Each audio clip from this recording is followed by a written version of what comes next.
sa pagtatagpo nila ulit ng babae at yung lalaking pinakasalan niya dahil sa awa ay hindi na siya hinayaan ng lalaki makaalis muli.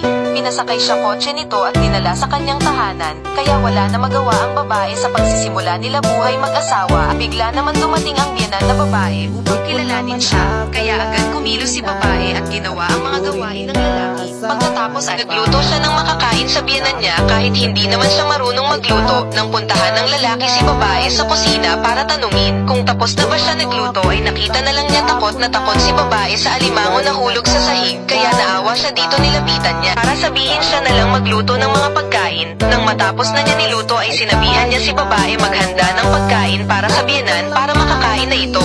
Matapos na kumain ang matanda ay agad nang pumunta mag-asawa sa silid para makasarilinan, ngunit bigla naman pumasok si biyenan para manggulo, kaya naisipan ni babae bigyan na lang ito ng regalo para umalis na. Nang umalis na ang matanda ay nagreklamo agad si babae na masakit katawan niya dahil sa ginawa niya kanina. Kaya inabutan agad siya ng regalo ng asawa niya at dahil doon bigla nawala pagod niya na hindi napigilan na halikan asawa niya na kinikilig naman sa pagkakataon na yun. Kinabukasan paggising niya ay agad siya nagtanong sa asawa niya kung umalis na ba biyenan niya na. Sinabi ni lalaki umalis na ay laking tuwa niya, sa wakas wala na siya iisipin, ngunit maya-maya ay bigla ito bumalik at nakita ng biyenan niya kung ano pinagawa niya sa asawa nito. Kaya agad sila kinausap dalawa ng matanda, magugustuhan kaya si babae sa biyenan niya. Please follow me for more videos.